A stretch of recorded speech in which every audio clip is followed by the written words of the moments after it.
Hello guys, welcome back to my YouTube channel right to recover.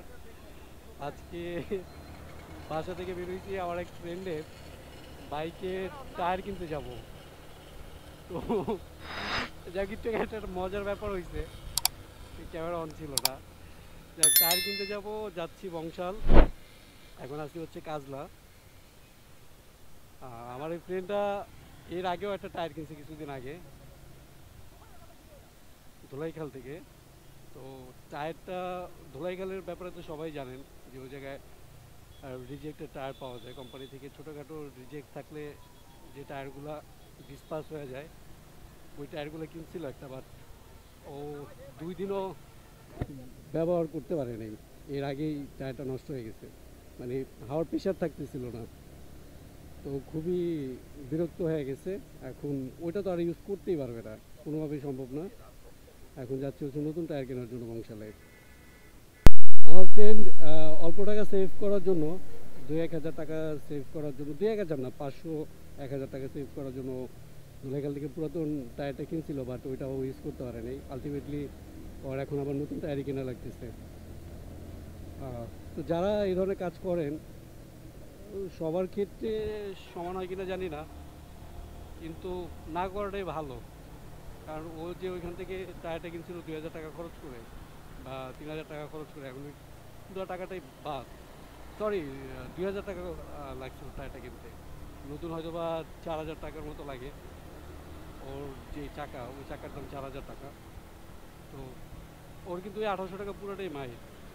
But ও যদি 4 হাজার টাকা দিয়ে নতুন চাকায় কিন্তু ও অ্যাটলিস্ট 20,000-50,000 কিলো চালাইতে পারতো, ভালো কন্ডিশনের রাস্তায় চালাইতে।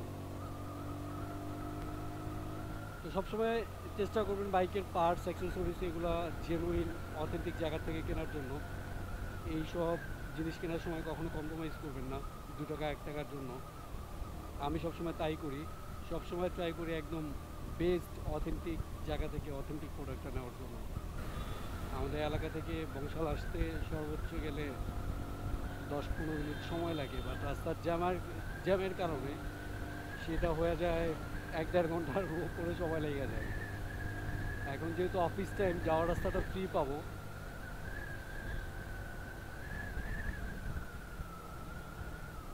বাট রাজধানী পর্যন্ত আইসা সেই জ্যামই ঠেলা লাগতেছে। আমি শনি একটা থেকে এই পর্যন্ত আসতে আমার সর্বোচ্চ গেলে 3 মিনিট সময় লাগছে। এইখান থেকে গুলিস্তানের দূরত্ব শনি একটার থেকেও কম, বাট এইটুক জায়গা যেতে আমার 20 মিনিটের ওপরে সময় লাগবে। রাস্তাটা যদি পুরো ফ্রি থাকতো তাহলে হয়তো বা 5 থেকে 6 মিনিট লাগতো আমার গুলিস্তান গিয়ে পৌঁছাইতে। তারপর ওইখান থেকে যাইতে আরও 10-15 মিনিটের রাস্তা। যাই, বংশাল গিয়ে আবার ক্যামেরা অন করতেছি। এই জায়গায় অনেক সময় লাগবে। গাড়ির চাঙ্গারপুল চলে আসছি, গুলিস্তান দিয়ে আর নামি নেই। গুলিস্তানের হয়তো অনেক জ্যাম থাকতো, এর জন্য আর গুলিস্তান দিয়ে যাইনি। ভাবছি যে চাঙ্গারপুল দিয়ে নাজিরা বাজার হয়ে তারপর চলে যাব। তো নাজিরা বাজার যাই, এইদিকে সিগন্যালটা পার করি। আর আসার সময় একটা জিনিস ভাবলাম যে আপনারা যারা মোনোটোন বাইক ইউজ করেন তারা একটা জিনিস হয়তো বা জানবেন যে মোনোটোন বাইকের একটা কমন প্রবলেম হচ্ছে আলো স্বল্পতা। তো আমার বাইকেও আমার যে লাইটটা আছে, এটা আলো নিয়ে আমি স্যাটিসফাইড না। সিটির মধ্যে চলা যায়, বাট সিটির বাইরে যখন রাইড করতে যাই তখন এটা নিয়ে আমার অনেক বেশি ভুগতে হয়। তাই আমি ভাবতেছি যে একটা ফগ লাইট ইনস্টল করবো। আমি ফার্স্টে এলইডি লাইটের কথা বলছি,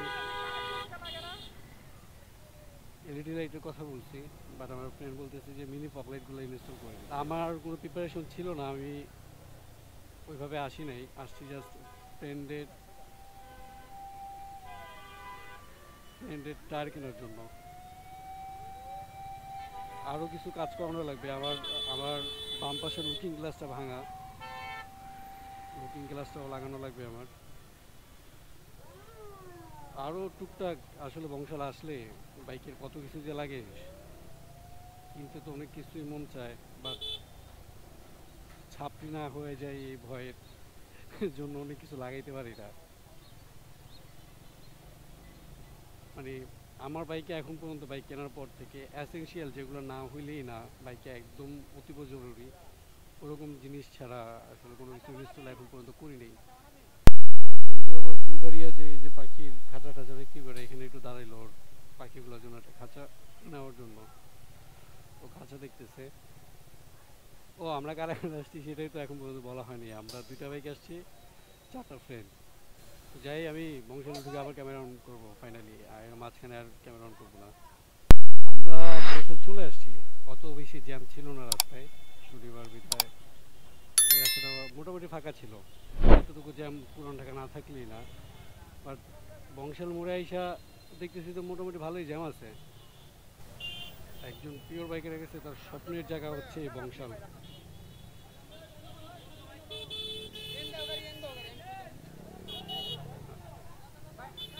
কিন্তু বংশালের একটা প্রবলেম কি, এখানে অনেক বেশি 2 নম্বরের জিনিস পাওয়া যায়, একদম কার্বন কপি। আর ওরা হচ্ছে এগুলা সেল করার চেষ্টা করে সবচেয়ে বেশি। তো আপনি যদি নতুন বাইকার হন তাইলে আপনি খুব সহজে এগুলো ধরতে পারবেন না। এগুলোর প্যাকেজিং এগুলার তারপরে এত সুন্দর করে কার্বন কপি করা হয়, মানে আপনি খালি চোখে ধরতে পারবেন না, বা ওই প্রোডাক্টটা এর আগে যদি আপনি অরিজিনালটা ইউজ না করেন তাহলে বুঝতে পারবেন না। এই হচ্ছে গিয়ে সমস্যা। যেমন আমি যখন বাইক কিনি তখন এই যে মোটরওয়ের যে মোবাইল স্ট্যান্ডটা, এইটা আমি এখান থেকে কিনি, কিন্তু কার্বন কপিটা আমার ফ্রেন্ডকে দেখছিলাম এটা অরিজিনালটা ইউজ করতে। তো কেনার পরে মানে আমি যখন কিনছি, যখন এটা হাতে নিয়েছি তখন আমি বুঝতে পারিনি, বাট আমি যখন নিয়ে গেছি তখন আমার ফ্রেন্ড বললো এটা কার্বন কপি। আর দুইটা যখন একসাথে কম্পারিজন করছি তখন আমি বুঝতে পারছি যে এটা ডুপ্লিকেটটা। বংশালের টায়ারের দোকানে চলে আসি। এই ফ্রেন্ড টায়ার দেখতেছে ওর ইগনিটর বাইকের জন্য। এটা মেবি 90 সেকশনের চাকা, একসাথে ভাই চারজন। এটা কিসের ডেট? 46-24 দিয়ে কি বুঝায়? 24 সালের? গত বছরের টায়ার। তারপর ফ্রেন্ডের আগের বার টায়ার কিনা ধরা গেছে, ওই টায়ারের টেম্পার ছিল না, যেটা বলেছিলাম শুরুতে। সেগুলো ডেট চেক করতেছে। আমরা এই দোকানের টায়ার দেখার পরে এই টায়ারটা গত বছরের টায়ার, আর এই বছরের অলমোস্ট 5 মাস শেষ হয়ে যেতেছে। আমরা ট্রাই করতেছি একদম আপডেট একটা টায়ার নেওয়ার জন্য। আর আমার ফ্রেন্ড যেহেতু এর আগে একটা টায়ার কিনে ধরা গেছে টেম্পার লেস, তো এই ব্যাপারটা নিয়ে অনেক বেশি কনসার্ন হয়ে গেছে। তো যাই হোক আমরা যাচ্ছি, সামনে আরও দোকান আছে, ওইখানে গিয়ে দেখি আমাদের আপডেট ডেটে কোনো টায়ার পাই কিনা 25 সালের। তো টাকা দিয়ে জিনিস কিনবো, একই টাকা দিয়ে কিনবো, তাহলে আমি কেন পুরোনটা কেন নেবো? আর বংশাল আসলে এরকম অনেক ব্রোকার দেখবেন যারা হিসাব বলবে যে এইটা লাগবে ওইটা লাগবে, আপনারা ট্রাই করবেন নিজেরটা নিজে করার জন্য, ঠিক আছে? কারণ ওদের দিয়ে কাজ করাতে গেলে আপনি যে জিনিসটা 10 টাকা দিয়ে করাবেন ওদের দিয়ে করাতে গেলে 12 টাকা খরচ হবে। আর একবার আমি এখানে আমার এক বড় ভাইয়ের লুকিং গ্লাস পাল্টাতে আসছিলাম, তো আমরা তো তখন বুঝতাম না কিছু, আসার পর জিজ্ঞেস করছে যে ভাই লুকিং গ্লাস লাগাবেন কিনা, পরে আমরা বললাম হ্যাঁ। পরে ওদের টাকা দিয়ে দিচ্ছি, ওরা লুকিং গ্লাস নিয়ে গেছে, নিয়ে গিয়ে লুকিং গ্লাস লাগাইছে হচ্ছে লোকালটা, যেটার ভিউ অনেক কাছে থেকে দেখায়। অরিজিনালটার ভিউ যেরকম থাকে ওরকমটা লাগাই নেই। পরে ওটা লাগানোর পর ওইটাতে তো গাড়ি চালানো পসিবল না, কারণ ওটাতে গাড়ি চালালে তো অ্যাক্সিডেন্ট হবে যেগুলো সবাই। পরে ওই গ্লাস সাথে সাথে ভাঙা আবার আমরা নিজেরে গিয়া ওরে দিয়া লাগাইছিলাম 150 টাকায়, আমরা 100 টাকা দিয়ে অরিজিনালটা লাগাই নিয়ে আসছি। তো চিন্তা করেন, এক হচ্ছে কি টাকা বেশি নিচে, দুই হচ্ছে কি 2 নম্বরটা লাগাই নিয়ে আসছে। মানে এইখানের দালালগুলো এত বড় মাদার চোদ। তো সবসময় নিজেটা নিজে করার ট্রাই করবেন। আপনি নিজেও যদি লস খান তাহলে আপনি নিজেকে বলতে পারবেন যে আপনি শিখতে পারবেন অ্যাটলিস্ট। আমরা জায়গার দোকান খুঁজতেছি, সামনে হয়তো আরও আছে। আর আমি না একটা ব্যাপার নিয়ে কনফিউজড, আমি কি আমার বাইকে এলইডি বাল্ব লাগাবো নাকি ফগ লাইট ইনস্টল করবো? ফগ লাইট ইনস্টল করলে আবার মামলা দিবে নাকি সেই ভয় একটা থেকেই যায়। পুলিশ এত বেশি অ্যাগ্রেসিভ হয়ে গেছে, আর এত বেশি মানে কোনো ফল্ট পাইলে গাড়ি দাঁড়া করে আগে কাগজ দেন পাগল হয়ে যায়। পাগল হয়ে গিয়া কাগজ বের করার সাথে সাথে ওদের যে ডিভাইসটা থাকে এটা বের করে ধাম ধাম মামলা দিয়ে দিবে। মানে কথা শুনবে না, জিজ্ঞেসও করবে না, কোনো কিছু না, মামলা দিয়ে দিবে। আর ফগলাইট তো মামলা হচ্ছে কি, আমি যতটুকু জানি যে 4,000 টাকার মামলা দেয় ফগলাইটে। তো এটাও 2024 সালের, এটা মানে 5 মাসে, 5/24 মানে 1 বছর আগেটা আপডেটটা পাওয়া যাচ্ছে না। এমআরএফ এর টায়ার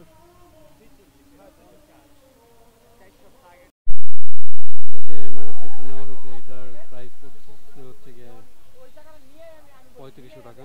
একবার ভাবছিল যে এটাতে একটু বড় চাকাটা নেবে, এক সেকশনে 100/90, বাট পরে দোকানদার বলতেছিল গাড়ি যেহেতু পুরান, ক্লাস প্লেটে অনেক প্রেশার পড়বে, ক্লাস প্লেট চলে যাওয়ার পসিবিলিটি থাকে, তো আর রিস্ক নেয়নি। ওর গাড়ি যেহেতু পুরান আর ক্লাস প্লেটের উপর প্রেশার পড়বে, এই জন্য ওর বাইক যেটা প্রেফার করে ওইটাই নেওয়া হয়েছে 90 সেকশনে।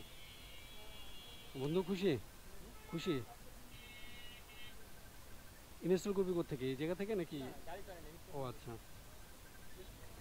আচ্ছা, আমরা এখন এখান থেকে বের হয়ে যাবো। আমি লাইটের ব্যাপারে এখনো ডিসিশন নিতে পারিনি যে লাইট নিবো কি নিবো না।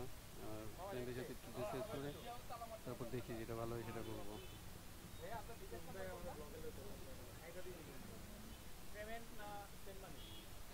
জি, আমার কোনো কিছু কেনাকাটা হয়নি, আমি জাস্ট একটা চাবি রিং কিনছি। আমার এই চাবি রিংয়ের যে লকটা থাকে ওটা হারাই গেছে, হারাই যায় না, ভাঙা পড়ে গেছে। এখন চাবি হচ্ছে পকেটে রাখলে মাঝে মাঝেই কনফিউজড হয়ে যায় যে চাবি আছে কি নাই, চাবি আছে কি কি নাই। এটা অনেক এসেনশিয়াল হয়ে গেছিলো, এর জন্য কিনে নিছি। এদিক দিয়ে না বেরোবি,